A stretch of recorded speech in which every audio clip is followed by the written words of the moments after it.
Yeah, the Vamps are here. Married in Vegas. We're getting the party started. Okay, let's see here. We did it! We connected! Woo! You know how happy I am because I'm so rubbish at technology. That was like a big win for me there. We did it. We are now connected. It's taken me a little bit of time to get used to this medium of talking to people. I would have like the camera switched the wrong way sometimes, and you know, we're living and learning through this. It must be so weird for you as well because your whole thing is interviewing people in person. It must be such a strange thing. It is weird because I really feed off of like the vibe of a person. You know what I mean? And I feel like there's a screen between us, you know? I mean, there literally is. There literally, there is. Oh my God. So Brad, how are you holding up? What's going on over there? I'm doing all right. We're doing okay. We're, I don't know. It's weird. I think there's a lot of like mixed messages in terms of what you can and can't do. So I think people are like having to just use their common sense with a lot of things. And just like wear a mask, anti-back a lot, don't do stupid stuff. But we're doing all right, genuinely. We're all good. Finished an album during quarantine. Ow! Like actually was the most productive that we've ever been during quarantine. Like was the quarantine time. So I'm like, I'm kind of fine with it at the moment. That's perfect. Yeah. So you guys kind of started making Cherry Blossom right before COVID hit. So yeah. Right? Yeah, kind of. It was a bit of a like, oh shit. Kind of it's a bit annoying. Yeah, before we go into that, how was your quarantine? How's it been? How's it going? Well, it's going pretty good. For a while, my best friend Brianna was staying with me, but she left and went back to her apartment last week. So now I just, you know, pace around the house, talk to my dog. Yeah. And, can you bring your dog in? Yes. Please where is your dog? I'm going to show you. She is a white Siberian Husky named Juno. Oh my God. Juno. Say hi. Oh no, he's not. He's like, no. She's got like the David Bowie eyes. Yeah. You know? He's got the side eye there. Yeah. So I'm here with her, which is great. And then I've just been, as you've seen on my Instagram stories, I'm just, you know, out here fucking shredding the gnar. You know what I mean? Did. Just.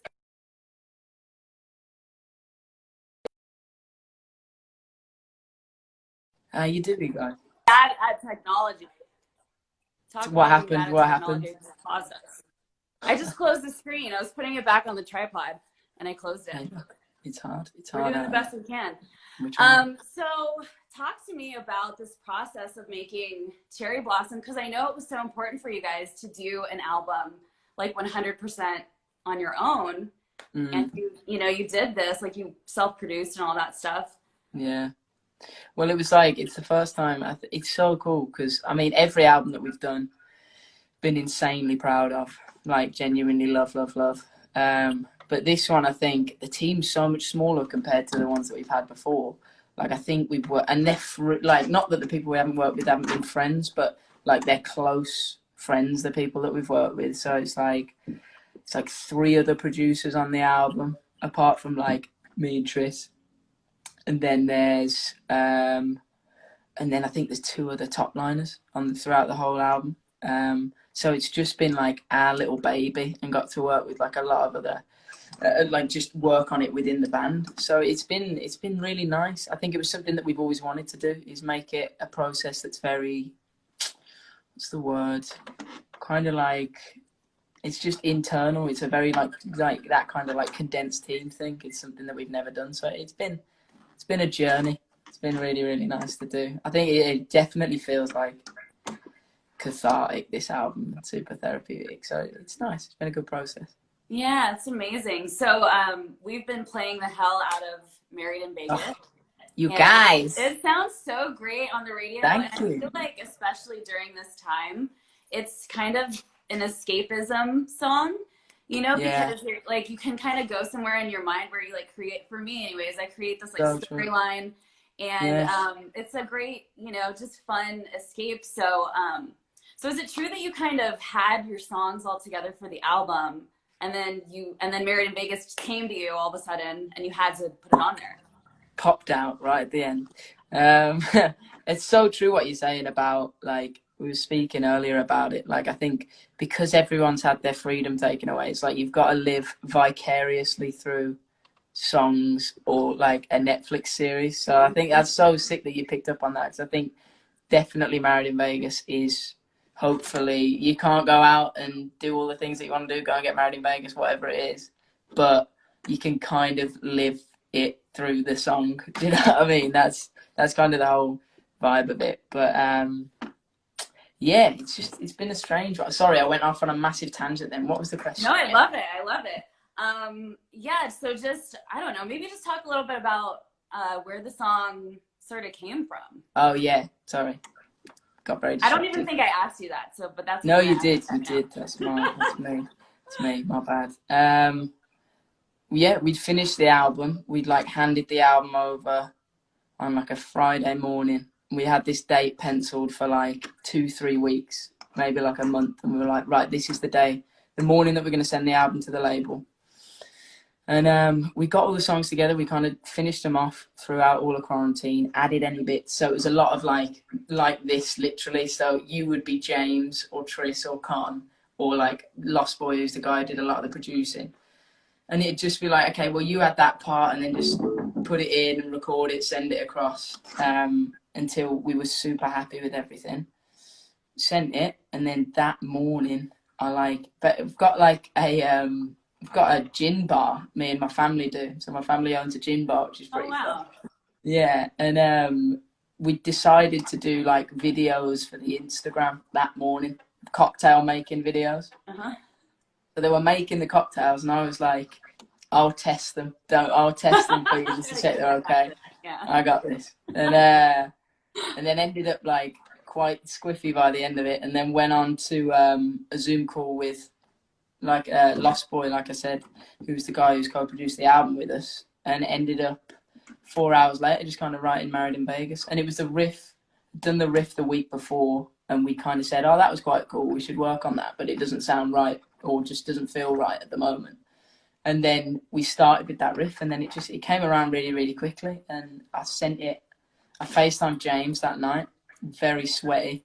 Oh, you've got to listen to this song.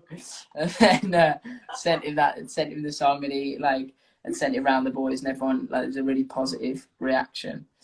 And then we jumped on FaceTime the next day, me and James and Pete, and finished the middle eight together. But yeah, it was just, I wish every song was that easy and fun. It was a really, really fun song to write. Yeah, those songs that I think just flow out and flow through artists, those are always the ones that it just happens, something comes together, and then it's always just, you know, the big hit. Yeah.